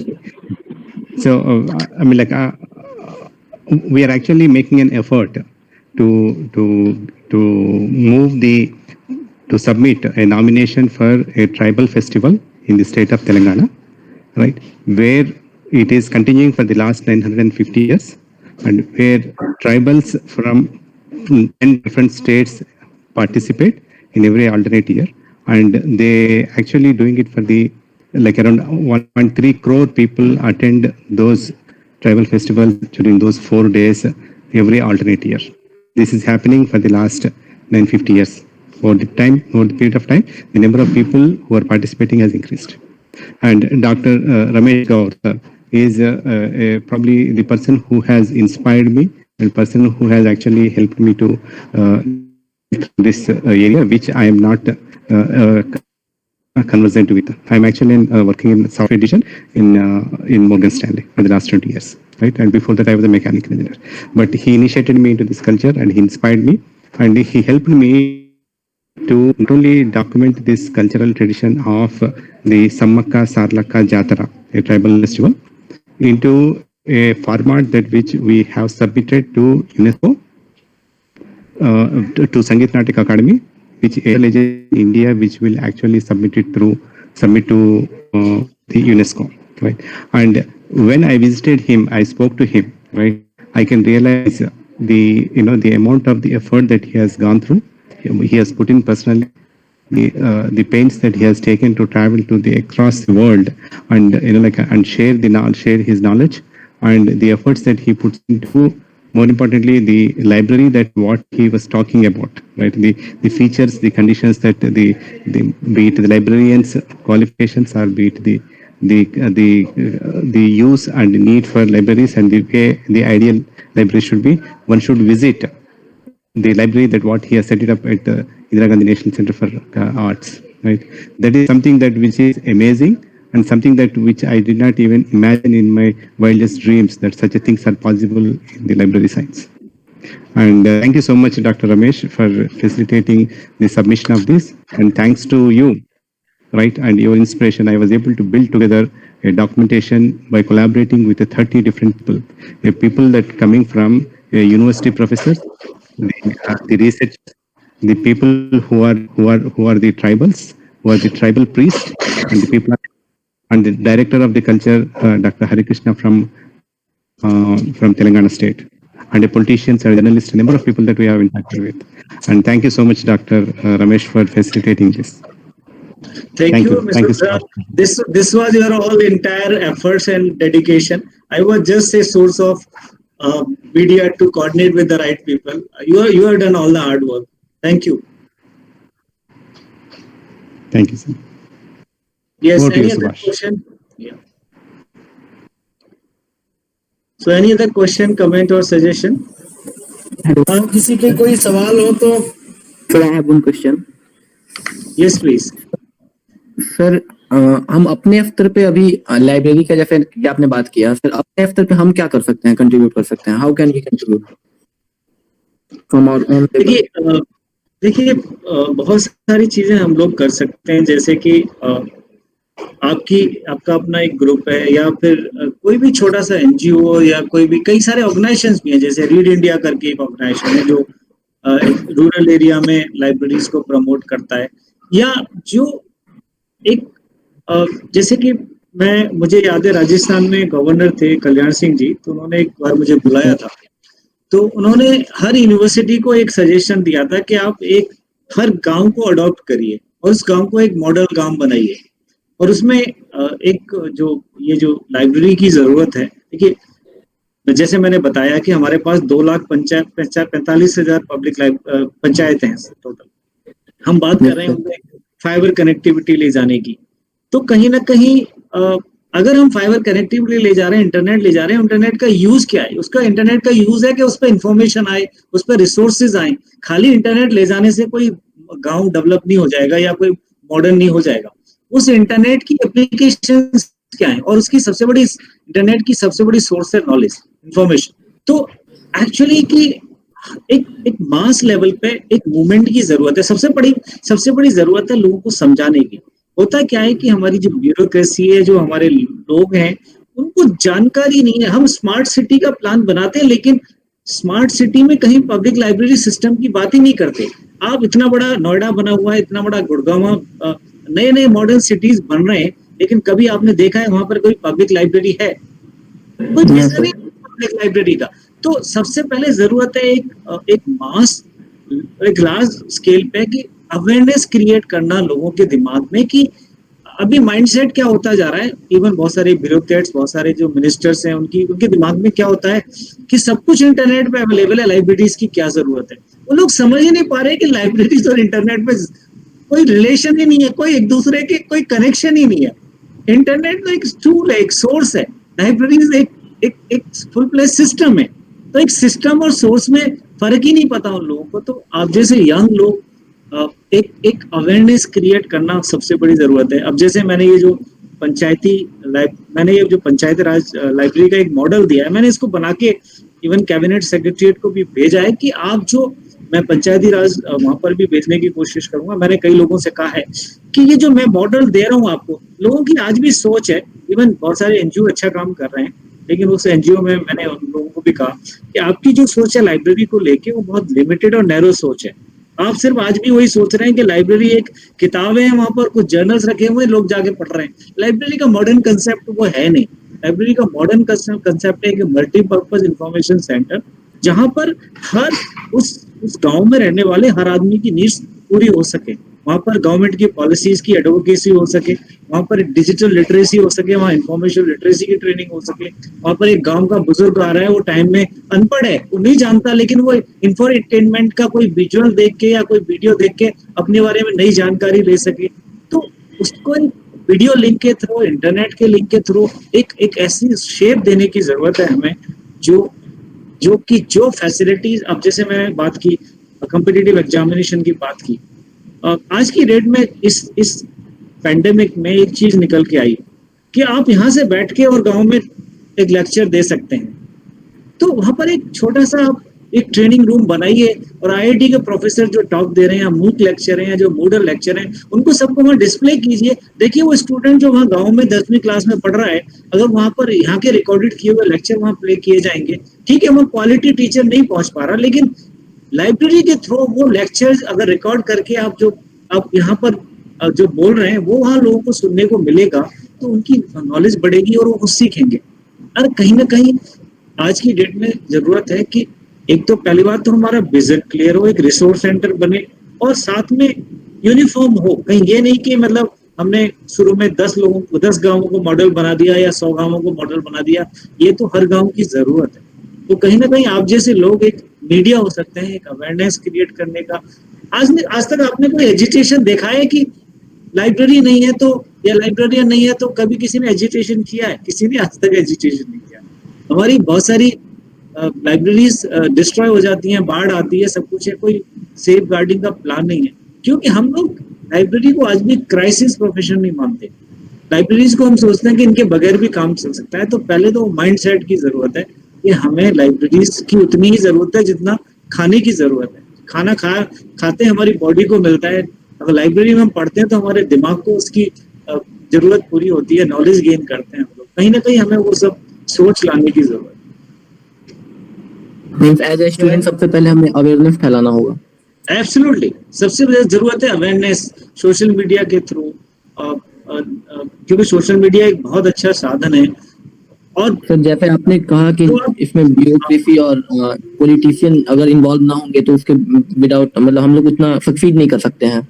बिल्कुल नहीं कर सकते। तो उसमें क्या है कि अभी तक कुछ कमी में लाइब्रेरियंस की भी मानता हूँ, वो भी बहुत ज्यादा एक्टिव नहीं है, बहुत ज्यादा क्रिएटिव नहीं है। लेकिन यहाँ ये खाली लाइब्रेरीज की या लाइब्रेरियंस की बात नहीं है, यहाँ तो पूरी सोसाइटी की बात है। तो ये एक हर सेगमेंट, सोसाइटी के हर सेगमेंट से लोग जुड़ने चाहिए और उनको लेके जाके सबसे पहली जरूरत है कि लाइब्रेरीज के लिए आज तक कोई डिपार्टमेंट नहीं है। कोई भी लाइब्रेरीज को देखने वाला, इतना बड़ा देखिए लाखों लाइब्रेरीज है इंडिया में, लेकिन कोई डिपार्टमेंट नहीं है। जैसे मैंने कहा, अमेरिका में, अकेले अमेरिका में 4 लाख पब्लिक लाइब्रेरीज हैं और उसकी पॉपुलेशन और हमारी पॉपुलेशन को कंपेयर करो आप। हमारे पास 46,000 पब्लिक लाइब्रेरीज हैं। 46,000 पब्लिक लाइब्रेरी तो हमें एक पर्टिकुलर स्टेट में कम से कम होनी चाहिए हमारे पास। तो हमने कभी उस चीज को समझा ही नहीं। और वो पब्लिक लाइब्रेरी का भी कंसेप्ट क्या है, वो Raja Rammohan library public foundation है, वो कुछ 10,000 डोनेशन दे दिया किताबों के लिए, 2-4 किताबें खरीद के भेज दी, वो पब्लिक लाइब्रेरी हो गई। एक्चुअली ये मतलब नहीं है। और इसमें कहीं ना कहीं इंडस्ट्री को जोड़ने की जरूरत है, कहीं ना कहीं कॉर्पोरेट को जोड़ने की जरूरत है। जैसे टॉयलेट सैनिटेशन के लिए ड्राइव चलाए ना, वही टॉयलेट जैसे नेसेसिटी है, लाइब्रेरीज भी उतनी ही नेसेसिटी है, क्योंकि वो भी इंसान की नॉलेज को पूरा करने के लिए जरूरत है उसकी। Thank you sir. सर मेरा एक क्वेश्चन है। तो मेरा क्वेश्चन ये है कि हमारे गांव का जो डेवलपमेंट होगा वो तो तभी हो पाएगा जब हमारे गांव से कुछ लोग जो बड़े बड़े शहरों में पढ़ाई कर आए हैं, बड़ी बड़ी डिग्रियां हासिल करके आए हैं, वो लोग अगर गांव में आकर इन सबको काम, डेवलपमेंट का काम करे तो वो तो होगा। लेकिन उनको इंस्पायर कैसे करें कि वो अपने गांव में आए, अपने गांव के डेवलपमेंट करें? बहुत अच्छा सवाल है और आपकी बहुत अच्छी सोच है, और शायद किसी को शुरुआत करने की जरूरत है। एक्चुअली हम लोग सोचते रहते हैं कोई और करेगा। अगर हम लोग जैसे हमारे पास यूनिवर्सिटी एलुमनाई नेटवर्क होता है, हमारे पास आईएम्स के जो पढ़ने वाले हैं उनका एक एलुमनाई होता है, हम एक ब्लेज एलुमनाई की बात करें। एक जो मेरे दिमाग में आता है कई बार कि हम एक उस गांव से, उस एरिया से निकलने वाले जितने भी लोग जो शहरों में जाके बड़ी बड़ी पोजीशन पे काम करते हैं, अगर उनका नेटवर्क बना के बात करें। और कुछ नहीं, आप 3 महीने में एक बार चले जाइए वहां पर, एक जो वहाँ की जो यंग जनरेशन है उनके साथ एक इंटरेक्शन ही शुरू कर दीजिए, उनको एक मोटिवेशनल टॉक दे दीजिए। उनकी जो छोटी छोटी जरूरत है, हमारे पास हजारों किताबें ऐसी पड़ी रहती हैं गाँव में जिसका कोई यूज नहीं होता है। हम वो 50 लोग भी मिलके कुछ किताबें इकट्ठी करके जाके वहां पर एक छोटा सा किसी को रेस्पॉन्सिबिलिटी देते हैं यार ये। और मैं आपको एक बताऊं, एक अच्छा मॉडल इनिशिएट किया था महाराष्ट्र में। महाराष्ट्र में एक एग्रीकल्चर मिनिस्टर थे बीजेपी गवर्नमेंट में, उन्होंने क्या किया, वो मॉडल उन्होंने लिया था, ब्रिटिश मॉडल लिया था। तो वहां पर आप खंडाला जाएंगे तो वहां पर एक गांव है महाराष्ट्र में, तो उसको पूरे गांव को उन्होंने एक ब्लेज लाइब्रेरी के नाम पे तैयार किया। तो उसमें क्या किया मॉडल उन्होंने कि हर घर में गवर्नमेंट ने एक स्कीम दी कि एक सब्जेक्ट लाइब्रेरी बनाई है, जैसे literature library, economics library, chemistry library. तो उस सब्जेक्ट से रिलेटेड एक पर्टिकुलर अमाउंट की किताबें उस एक किसी के घर में दे दी, उनको एक फर्नीचर दे दिया बैठने के लिए, सोफा और चेयर। तो उसमें क्या है कि करीब मेरे ख्याल से 60-70 से ज्यादा लाइब्रेरी है उस गांव में, छोटे से गांव में। तो आपको जैसे सोशल साइंसेस की बुक पढ़नी है, आप चले जाइए, वहां पर आपको एक टेबल मिलेगी बैठने के लिए, किताबें अलमारी में रखी हैं, आप कोई भी किताबें लीजिए और पढ़ लीजिए वहां पर। तो ये एक मॉडल, लेकिन ये मॉडल मेरे हिसाब से अधूरा है। एक्चुअली ये मॉडल सक्सेस नहीं हो सकता, क्योंकि ये इंडिविजुअल डिपेंड मॉडल है। वो आदमी जो उस घर में रहता है, अगर वो चलाना चाहे चला लेगा, नहीं चलाएगा नहीं चलाएगा। और दूसरा, हर आदमी को हेजिटेशन होता है किसी के घर में जाने से पहले। तो कहीं ना कहीं हमें जो चाहिए एक कॉमन प्लेस चाहिए। जो मैं बात कर रहा हूँ, पंचायत से बेहतर कोई जगह हो नहीं सकती, क्योंकि वो कॉमन जगह है। हर आदमी, एक panchayat library, public library best बन सकती है, वहाँ अच्छी फैसिलिटी। और दूसरा क्या है कि लोगों को इसमें, लोग पंचायत लाइब्रेरी के तौर पे अगर हम मॉडल को लेके चलें तो बहुत आसान तरीके से हम लोग किसी की रेस्पॉन्सिबिलिटी फिक्स कर सकते हैं। जैसे गवर्नेंस के लिए एक गवर्नेंस मॉडल अगर हमें तैयार करना है, पंचायत में ऑलरेडी एक गवर्नेंस है, वहां पर एक सरपंच है, वो एक प्रधान है और एक ऑफिस बेरर्स हैं, तो उनकी अकाउंटेबिलिटी है। तो उसके अंडर में अगर हम एक सिस्टम बनाएंगे पंचायत के अंडर में, तो उसकी अकाउंटेबिलिटी, मॉनिटरिंग और सब कुछ रहेगा। और ये सारी चीजें डेफिनेटली, इसके लिए बहुत बड़ा एक मूवमेंट चाहिए, और उसमें पार्टनरशिप मल्टी लेवल पे चाहिए। उसमें पब्लिक पार्टनरशिप चाहिए, उसमें कॉर्पोरेट पार्टनरशिप चाहिए, उसमें और इंडिविजुअल लोगों का एफर्ट्स तो बहुत चाहिए। मेरा बहुत दिल है, मेरी ख्वाहिश है, और मैं चाहता हूं कि मैं ऐसा कुछ करूं, लेकिन कहीं ना कहीं मैं अभी वो लोग इकट्ठे नहीं कर पाया हूं, या वो शुरुआत नहीं कर पा रहा हूं। लेकिन मेरी इवन मेरे गांव में करीब मेरे फादर ने एक बिल्डिंग बनवाई थी, उसमें 7 रूम है, और मेरी दिली ख्वाहिश है कि मैं वहां से शुरुआत करूं। उस जमीन को मैं डोनेट देने के लिए तैयार हूं, कि मैं उसको पूरी की पूरी बिल्डिंग को, जो करीब 4.5 बीघे में है, मैं लाइब्रेरी के लिए डोनेट करने के तैयार हूं। और मैं चाहता हूं कि वहां पर कुछ और रिसोर्सेज की मुझे जरूरत है, कि मैं एक लाइब्रेरी बनाऊं जो पूरा एरिया है वहां आके उसको इस्तेमाल करें, बच्चे इस्तेमाल करें, बुजुर्ग इस्तेमाल करें। और ये है भी लोकेशन बहुत अच्छी है, एकदम सड़क के किनारे पे वो बिल्डिंग मेरे फादर ने बनाई थी, वो स्कूल के लिए बनाई थी। मेरे पास बिजी रहा हूँ, काम नहीं कर पाया, तो फादर के जाने के बाद मैं कुछ कर नहीं पाया। तो एक शुरुआत करने की मेरी इच्छा है। तो अगर मेरे को लोग मिलेंगे, जुड़ेंगे, तो मैं भी कुछ करना चाहूंगा। मैं भी कुछ लोगों से बात कर रहा हूँ इस बारे में, कि अगर वहां पर मुझे कुछ सपोर्ट मिले, और उसको मैं पूरी की पूरी जमीन उस लाइब्रेरी के लिए देने को तैयार हूँ। I don't want anything out of that. तो देखिए, ऐसी ही भावना कहने से हमें लेके आगे बढ़ने की जरूरत है। और जब मुझे सुभाष ने इस टॉक के लिए कहा था, तो अल्टीमेटली मेरी एक सोच बहुत दिनों से इस एरिया में है, तो इसलिए मैंने इनको एक टॉपिक भी यही दिया था, जो मैं सोचता हूँ कि इस पे मैं आगे डिबेट डिस्कशन करूँ। एक दिल्ली डिबेटिंग काउंसिल में स्टूडेंट है, उन्होंने भी मुझे जब पंचायत लाइब्रेरी के लिए बारे में जब टॉक देने के लिए कहा था, तो इस टॉपिक पे मुझे ये इसलिए नहीं बोल रहा क्योंकि मैं एक प्रोफेशनल हूँ, मैं इसलिए बोल रहा हूँ कि मैं दिल से कुछ करना चाहता हूँ इस टॉपिक पे। मतलब खाली अपने गांव के लिए, अपने राज्य के लिए नहीं, पूरे देश के लिए मेरे दिल में है कुछ करने की। लेकिन सर 70-80 के दशक में ग्रामीण लाइब्रेरी हुआ करती थी। मैं, जैसे आपने कहा कि मैं जब 9वीं 10वीं क्लास में आया तो लाइब्रेरी का नाम सुना। मैं तो पैदा ही लाइब्रेरी में हुआ। मेरे दादा फ्रीडम फाइटर थे, और मेरे घर में सरोजनी नायडू ग्रामीण लाइब्रेरी थी। और उस समय मतलब कि तीन गांव के गैप में वो लाइब्रेरी चलती थी, और उसे समाज कल्याण विभाग फंड देता था। तो मतलब कि वो फिर 96-92 के आसपास वो लाइब्रेरी को फंड आना बंद हो गया, तो बहुत सारे लोगों ने बंद कर दिया। लेकिन अभी भी हमारे घर में वो अवशेष के रूप में बचा हुआ है, तो उसको शुरू कर सकते हैं, ऐसा नहीं है। आप आए और बहुत सारी जानकारी दी। राहुल सर, मेरा एक सवाल है। हाँ बताइए सर, जैसा कि सर आज का विषय है कि आत्मनिर्भर भारत, अगर भारत को आत्मनिर्भर बनाना है तो सिर्फ शहर को नहीं, गांव को भी आत्मनिर्भर बनाना होगा, क्योंकि 70% तो जो जनता है वो गांव में ही रहती है।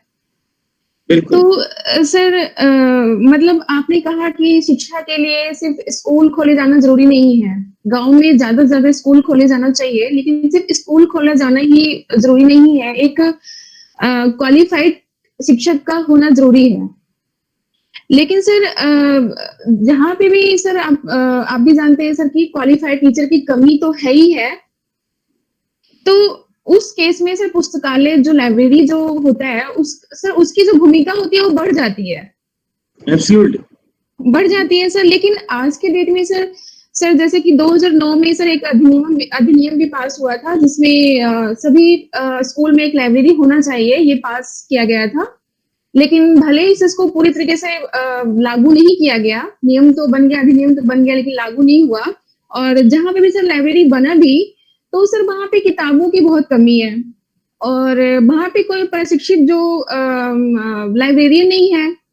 तो किताबों की सर जब कमी है तो पुस्तकालय का जो उद्देश्य है वो तो पूरा हो नहीं पाएगा, क्योंकि जो सिर्फ स्कूल गोइंग स्टूडेंट के लिए ही वहाँ पे किताबें नहीं होनी चाहिए। जैसा कि आपने कहा कि वहाँ पे हर एक उम्र के लोगों के लिए, चाहे वो बच्चे, बूढ़े हो, जवान हो, हर एक के लिए अपने जीवन के हर एक क्षेत्र के जिसमें उनकी रुचि हो उससे उस विषय की किताबें वहाँ पे, किताबें या कुछ और मैगजीन्स या कुछ और चीजें वहाँ पे उपलब्ध होनी चाहिए ताकि वहाँ पे जाएं और अपनी रुचि के चीजों के बारे में वहाँ पे ज्ञान प्राप्त कर सके। सर किताबों की कमी तो ये रही। दूसरी बात सर कि वहाँ प्रशिक्षित लाइब्रेरियन नहीं है। तो सर मान लीजिए कि कुछ स्टूडेंट, गांव के सर स्टूडेंट उतने तेज नहीं होते हैं शहरों की तरह, तो कुछ स्टूडेंट ऐसे होते हैं कि उनको पता है कि लाइब्रेरी में जाके कैसे हमें किताबें ढूंढनी है, कैसे उसको अच्छे से प्रयोग किया जाना चाहिए और बेहतर तरीके से। कुछ स्टूडेंट ऐसे भी हैं सर जिनको ये सब चीजें पता नहीं है, वो जाके नॉर्मली एक आध किताब उठाते हैं, पढ़ते हैं। दूसरी बात ये है सर, तीसरी बात ये है कि जो बूढ़े बुजुर्ग होंगे या स्कूल गोइंग जो स्टूडेंट है उसके अलावा कोई और ग्रुप के महिलाएं हो, पुरुष हो या बूढ़े हो, कोई भी हो, वहां पे जाते हैं सर, वो कुछ अपनी रुचि की चीज पढ़ना चाहते हैं लेकिन उनको नहीं पता है कि कहाँ पे किताबें मिलेंगी, कहाँ पे कैसे, क्या कहाँ कैसे रखा हुआ है क्या चीज। तो उनको बताने के लिए, सजेस्ट करने के लिए सर वहां पे एक प्रशिक्षित लाइब्रेरियन होना चाहिए। लेकिन सर जो 2009 में जो अधिनियम बना था उसमें लाइब्रेरी का तो सर जिक्र हुआ है कि हर स्कूल में एक लाइब्रेरी होना चाहिए, लेकिन सर एक लाइब्रेरियन के लिए जिक्र नहीं है कहीं से। तो लाइब्रेरियन का होना भी बहुत जरूरी है और बुक्स भी होनी चाहिए। बिल्कुल सही कह रहे हो आप। पहली बात तो अभी भी सोच बदली नहीं है। अभी जैसे आप देखो पेंडेमिक में बहुत सारे स्टेट ने अपनी वैकेंट पोजीशन की सिचुएशन दी। स्कूल्स में टीचर की पोजीशन कितनी वैकेंट है वो तो दे दी गई, लेकिन लाइब्रेरियन की पोजीशन के बारे में कोई जिक्र नहीं। ये अक्रॉस ऑल द स्टेट। दूसरी बात, अभी मैं जो बता रहा हूँ कि जो आपको मैंने एग्जांपल दिया कि वहां पर लाइब्रेरी की इंचार्ज उसको फिजिकल एजुकेशन टीचर को बना दिया गया, जिसने लाइब्रेरी साइंस की कोई चीजें नहीं पढ़ी। दूसरी जो दो चीज जो मैं इंपॉर्टेंट चीज बता रहा हूँ, मैं जो बात कर रहा हूँ दो पार्ट में बात कर रहा हूँ। एक अच्छे स्कूल के लिए स्कूल लाइब्रेरी होना तो जरूरी है ही, साथ में जिस मल्टीपर्पज लाइब्रेरी की मैं बात कर रहा हूँ उसका मॉडल जो मैं बात कर रहा हूँ वो खाली बुक्स से रिलेटेड नहीं है। देखिए बुक्स तो एक सेकेंडरी सोर्स है, उससे ज्यादा इंपॉर्टेंट है अगर आपके पास इंटरनेट कनेक्टिविटी है तो इंटरनेट पे इतना सब कुछ अवेलेबल है, अगर आप उसको ही फ्री एक्सेस को भी दे दो तो बहुत कुछ लोग सीख जाते हैं। यस सर, वो भी किताबों की कमी को पूरा करता है कहीं नहीं। बिल्कुल, और उसमें इन्वेस्टमेंट भी ज्यादा नहीं है, उनमें इन्वेस्टमेंट सिर्फ टेक्नोलॉजी का है।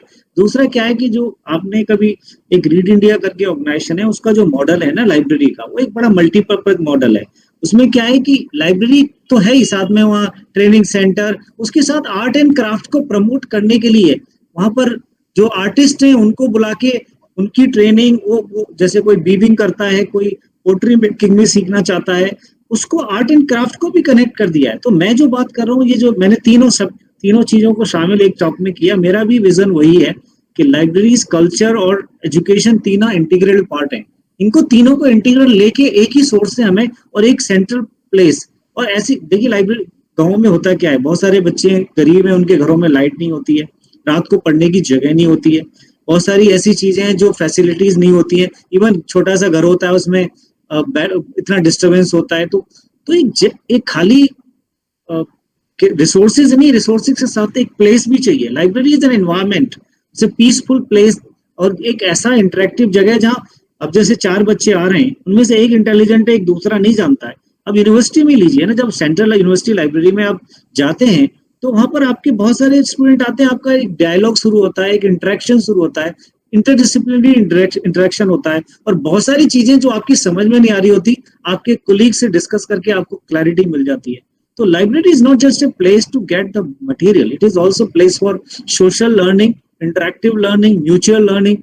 There's just so many definitions, so many advantages, and unfortunately people are not understanding, those policy makers are not understanding it. So our biggest job is, as a media student, and I'm also trying, but I also want all of you to support this cause and also come out with some kind of stories, some news items, some kind of write-ups, some kind of success stories. So people should understand the importance of libraries, culture and education. Sir एक छोटा सा सलाह भी मैं आपसे लेना चाहूंगी sir. मैं झारखंड में रहती हूँ, वैसे बेसिकली बिलोंग करती हूँ बिहार से, नालंदा से, लेकिन झारखंड में मैं टाटा नगर में रहती हूँ, जमशेदपुर के टाटा शहर में रहती हूँ। तो सर टाटा ट्रस्ट के बारे में तो सर आपको पता ही होगा कि बहुत सारे वो टाटा नगर में बहुत सारे लाइब्रेरी उन्होंने ऐसा खोला है, टाटा ट्रस्ट भी खोला है हर एक एरिया में। जमशेदपुर जो है, टाटा जो है, हर एक एरिया में कुछ फ्री है जहाँ पे ट्राइबल्स या आदिवासी लोग या गैर आदिवासी लोग सभी जाके फ्री में बच्चे वहां पे पढ़ते हैं। कुछ पैसे भी देने पड़ते हैं कुछ लाइब्रेरी में जाके। सर कुछ लाइब्रेरी ऐसे हैं जहाँ पे वो कोर्स भी चलाते हैं, इन लाइब्रेरियन बनने के लिए वहाँ पे कोर्स भी चलाते हैं। सर मैंने 12वीं सर जो किया है वो लाइब्रेरी यानी इंफॉर्मेशन साइंस में ही किया है मैंने 12वीं। तो +2 के बाद सर मुझे बहुत शौक हुआ था कि मैं वहाँ पे जो टाटा कंपनी का जो लाइब्रेरी है वहां से मैं प्रॉपर एक प्रोफेशनल कोर्स करूँ। पर उन्होंने कहा कि नहीं, 12वीं के बाद नहीं कराते, हम लोग ग्रेजुएशन के बाद डिप्लोमा कराते हैं, प्रॉपर 6 महीने टाइम देना पड़ेगा। उसके बाद से मैं शिफ्ट हो गई दिल्ली स्कूल ऑफ जर्नलिज्म में। तो सर मैं ये चाहती हूँ सर कि जो मेरा थ्योरिकल ज्ञान है उसको थोड़ा सा मैं प्रैक्टिकल ज्ञान भी लेना चाहती हूँ लाइब्रेरी इंफॉर्मेशन साइंस के बारे में। तो मैं पढ़ाई करते हुए सर इसको पूरा करते हुए जर्नलिज्म के कोर्स में आगे भी मास्टर करना चाहती हूँ, लेकिन लाइब्रेरी इंफॉर्मेशन साइंस में नहीं। तो कुछ ऐसी चीज है सर, कोई ऐसी जगह जहाँ से कुछ मुझे कोर्स कराया जाए? ऐसा करेंगे कि आप मुझे I will give you my number, Subhash ji के पास है, so will discuss and will find out. क्योंकि अभी मुझे थोड़ा सा I have to go somewhere already. मैं सोच रहा था 2 बजे खत्म हो जाएगा, बट इट्स ऑलरेडी 2:50। तो सर इतना मेरा ईमेल आईडी और फोन नंबर आपने सर बताया ना कि बस हम लोग खो गए आपकी बातों में। नहीं, श्योर डेफिनेटली विल कंटिन्यू, ले लेना मुझसे number. Yes sir, and we will discuss it and yeah sure. बहुत बहुत धन्यवाद सर। राहुल, तो फिर मैं सबसे पहले थैंक यू कहना चाहूंगा हमारे आज के जो डॉक्टर रमेश गौर जी का, जिन्होंने अपने विचार इस विषय पर और अपने अनुभव वो हमारे साथ साझा किए हैं। और ये आपके ये जो विचार थे इस विषय पर वो बहुत ही बेहतरीन रहे हैं, और फिर हम इसके ऊपर जरूर अमल करेंगे। आपका बहुत बहुत धन्यवाद। इसी के साथ यहाँ पर जितने भी हमारे मेहमान आए हैं, विजय शेखर, रामाकृष्ण सर और सुनील कुमार यादव सर, उन सबको भी मैं थैंक यू कहना चाहूंगा जो यहाँ पर आए इस कार्यक्रम में। और इस कार्यक्रम के जो मॉडरेटर है हमारे सुभाष सर, मैं उनको भी थैंक यू कहना चाहूंगा इस कार्यक्रम को आयोजित करने के लिए। और फिर हमारे जितने भी सारे साथी हैं, मैं उन सबको भी धन्यवाद कहना चाहूंगा कि ये सब यहाँ पर आए। आशा करता हूँ आप सभी को बहुत कुछ बेहतरीन बातें आपको सीखने को मिलेंगी। तो इसी के साथ आज का कार्यक्रम हम यहीं पे समाप्त करते हैं। आप सभी का बहुत बहुत धन्यवाद। बहुत बहुत धन्यवाद sir. Thank you, bye bye. ठीक है, नमस्ते sir. Thank you, Subhash. A nice program. I think you should Thank you, engage sir. such things more and more, so that future journalists will actually do a good service to India. Thank you sir. आप अपना number दे दीजिएगा sir, Ramakrishna sir. Sure, Subhash sir. I will. Dr. Ramesh has. I will. Thank you. Thank you sir.